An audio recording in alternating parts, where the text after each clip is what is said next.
تو نبی اسلام وہ جو تحائف ہے نا وہ توشہ خانہ میں جمع کرواتے تھے. یہ توشہ خانہ کیونکہ آپ کو سمجھ آ رہا ہے نا, اس زمانے میں بیت المال, جتنے پرائم منسٹر ہیں, جتنے آرمی چیف ہیں, جتنے ریاستی اداروں کے لوگ ہیں, جتنے چیف جسٹس نے آج تک جتنے بھی یہ تحفے لیے ہیں نا, اصولاً ان کو بیت المال میں وہ جمع کروانے چاہیے. آدھی قیمت دے کے یا 20% دے کے نہیں لینے چاہیے, ادھر ہی رکھیں. یہ صرف عمران خان صاحب کی بات نہیں ہو رہی, ساروں کی بات ہو رہی ہے. یہ بڑا ایک ظلم ہوتا ہے کہ آپ ایک بندے کو ٹارگٹ کرتے ہیں اور اس کے خلاف ایک میڈیا کمپین چلاتے ہیں, بہت اچھی بات ہے, لیکن ایمانداری کا ثبوت دیں. انہی کے دور حکومت میں جتنے بھی باقی لوگ ہیں نا, ریاستی اداروں کے لوگ بھی, ان کے طائف کی لسٹ بھی کہیں سے نکالیں اور وہ بھی ڈسپلے کریں اور دکھائیں کہ ان کے ساتھ کیا ہوا ہے. پھر پتہ چلے گا کہ آپ لوگ ٹرو جرنلسٹ ہیں. میں تو پہلے دن سے کہہ رہا ہوں کہ یہ غلط ہے. توشہ خانے کا کسی کو پتہ نہیں تھا. ایسے 2 سال پہلے جب وہ ایک صحافی ابرار جس کو دھمکیاں تھیں پی ٹی آئی کی گورنمنٹ نے, جب اس نے وہ نئی اپلیکیشن دی تھی نا جسٹس گل حسن کے پاس, کیونکہ میں چیف جسٹس تھے اس وقت اطہر من اللہ, تو میری بھی کچھ وہاں پہ ڈیٹس لگتی تھی, تو وہ گل حسن صاحب کے پاس بھی میری ایک دفعہ ڈیٹ لگی تھی. پٹھان آدمی اور پٹھان دلیر بہت ہوتا ہے. 2 مجھے خوبیاں پٹھانوں کی بڑی پسند ہے, ایک دلیری, دوسری سادگی, اور باہر سے پڑھا ہوا ہے, انتہائی کوالیفائڈ بندہ ہے, کسی کا لحاظ نہیں کرتا. تو اس نے وہ جس طرح سماعت کی اور وہ ورڈز اس میں یوز کر رہا تھا نا, تو مجھے اندازہ تھا کہ اگر یہ مسئلہ آگے گیا نا تو یہ بہت خطرناک ہو جائے گا. حالانکہ اس میں بات صرف شروع ہوئی تھی. پرائم منسٹر تو کوئی بھی ہو سکتا ہے, ایک پوسٹ کا نام ہے, آرمی چیف ایک پوسٹ کا نام ہے, کسی بندے کے ساتھ منسوب نہیں ہے. لہٰذا ان کو جتنے گفٹ ملتے ہیں نا یہ گورنمنٹ کے خزانے میں آنے چاہیے.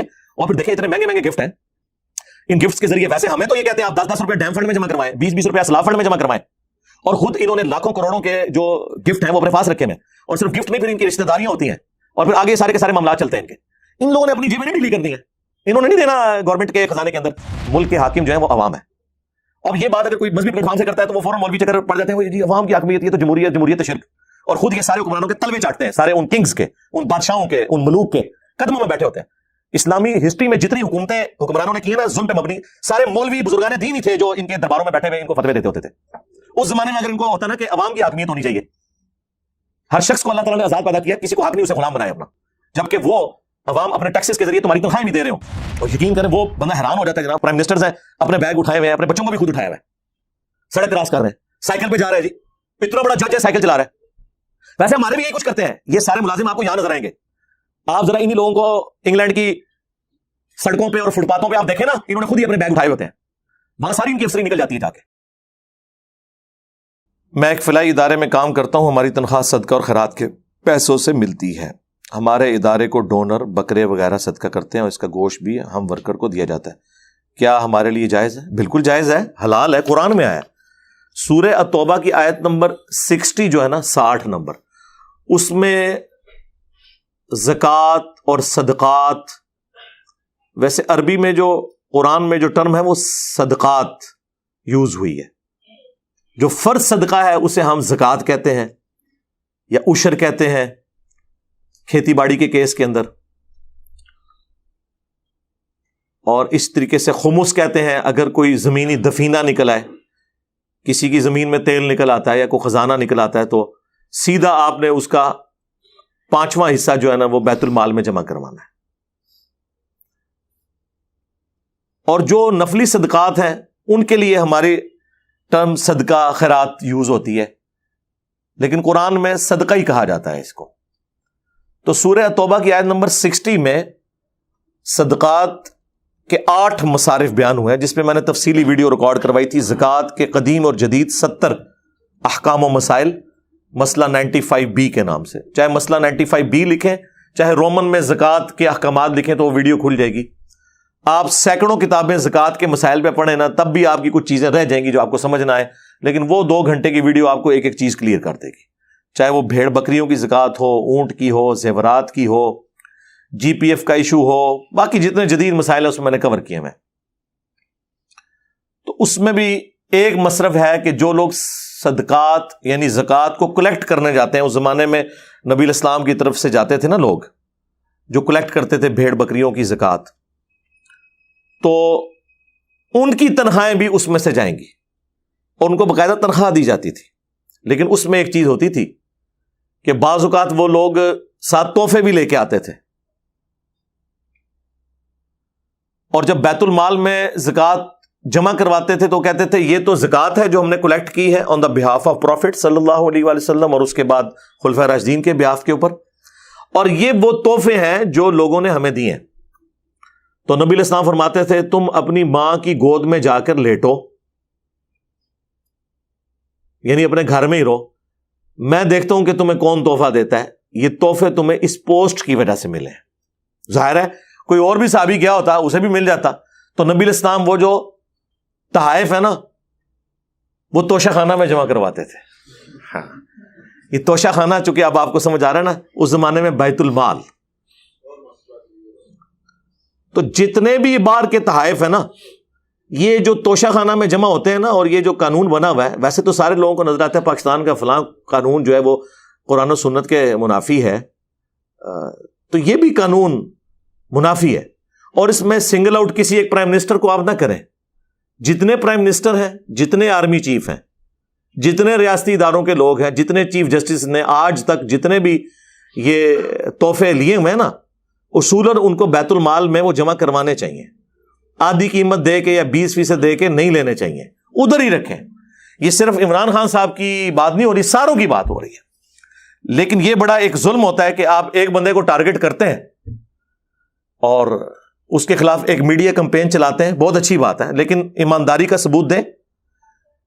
انہی کے دور حکومت میں جتنے بھی باقی لوگ ہیں نا, ریاستی اداروں کے لوگ بھی, ان کے طائف کی لسٹ بھی کہیں سے نکالیں اور وہ بھی ڈسپلے کریں اور دکھائیں کہ ان کے ساتھ کیا ہوا ہے.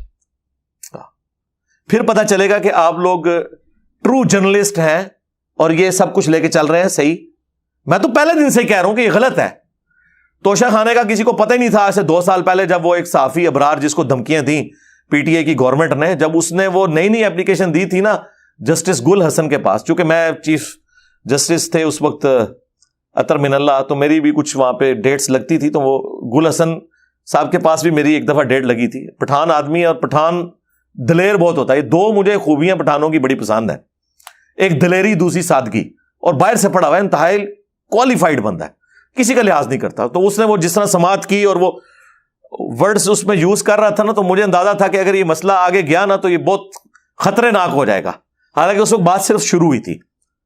تو بات یہ کہ نبی علیہ السلام نے یہی تعلیم دی آپ نے کہ کوئی گفٹ آپ کو پوسٹ کی وجہ سے ملے نا گورنمنٹ کی, چاہے آپ صدقات اور زکات کلیکٹ کرنے گئے ہیں یا گورنمنٹ کے کسی کام سے گئے ہیں. ظاہر ہے یہاں سے پرائم منسٹر یا آرمی چیف اپنے ذاتی کام کے سلسلے میں تو نہیں دوسرے حکمرانوں کو ملتا.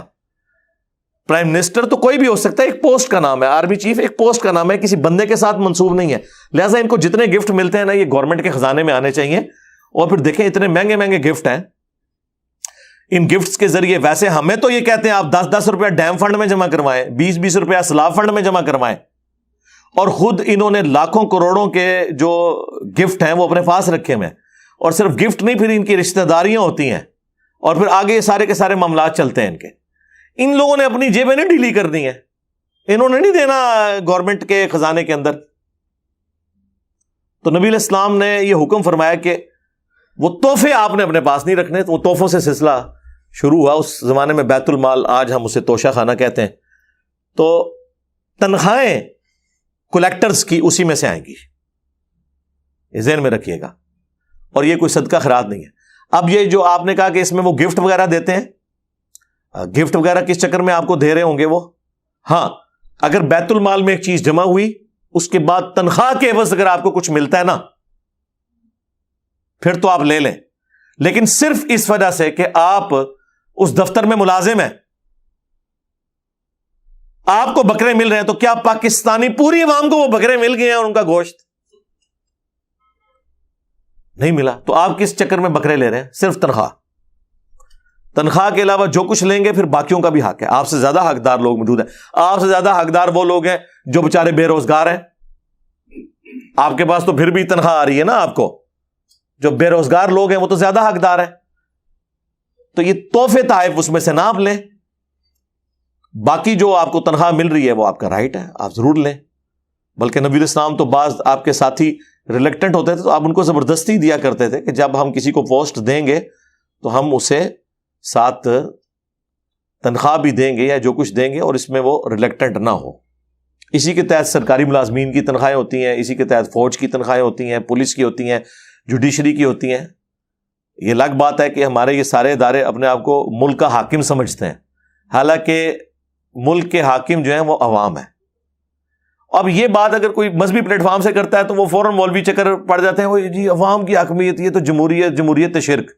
اور خود یہ سارے حکمرانوں کے تلوے چاٹتے ہیں, سارے ان کنگز کے, ان بادشاہوں کے, ان ملوک کے قدموں میں بیٹھے ہوتے ہیں. اسلامی ہسٹری میں جتنی حکومتیں حکمرانوں نے کی ہیں نا ظلم پہ مبنی، سارے مولوی بزرگان دین ہی تھے جو ان کے درباروں میں بیٹھے ہوئے ان کو فتوے دیتے ہوتے تھے۔ اس زمانے میں اگر ان کو ہوتا نا کہ عوام کی حاکمیت ہونی چاہیے، ہر شخص کو اللہ تعالیٰ نے آزاد پیدا کیا، کسی کو حق نہیں اسے غلام بنایا اپنا، جبکہ وہ عوام اپنے ٹیکسز کے ذریعے تمہاری تنخواہیں بھی دے رہے ہوں۔ جائیں باہر یورپ اور امریکہ میں دیکھیں، واقعی وہاں پہ اگر پریزیڈنٹ ہے، پرائم منسٹر ہے، وزیر ہے، ویسے تو وہ وزیر کا لفظ ہی وہ سیکٹری کا لفظ استعمال کرتے ہیں، وہ اپنے آپ کو ملازم سمجھتے ہیں۔ ڈیوڈ کیمرون نے کس طرح، جب وہ گھسا تھا وہ ہاسپٹل میں، تو ادھر کا جو ہاسپٹل کا ہیڈ تھا اس نے کس طرح اس کو نکال دیا کہ میری اجازت کے بغیر تم کیسے آ گئے ہو۔ یہاں پرائم منسٹر کا دورہ ہو نا کسی ہاسپٹل میں تو کئی مریضوں کو وہاں سے شفٹ کر دیتے ہیں وہ جگہ کھلی کرنے کے لیے۔ یہ فرق ہے۔ اور یقین کریں وہ بندہ حیران ہو جاتا ہے جناب، پرائم منسٹرز ہیں، اپنے بیگ اٹھائے ہوئے ہیں، اپنے بچوں کو بھی خود اٹھایا ہوا ہے، سڑک کراس کر رہے ہیں، سائیکل پہ جا رہا ہے جی، اتنا بڑا جج ہے سائیکل چلا رہا ہے۔ ویسے ہمارے بھی یہی کچھ کرتے ہیں، یہ سارے ملازم آپ کو یہاں نظر آئیں گے۔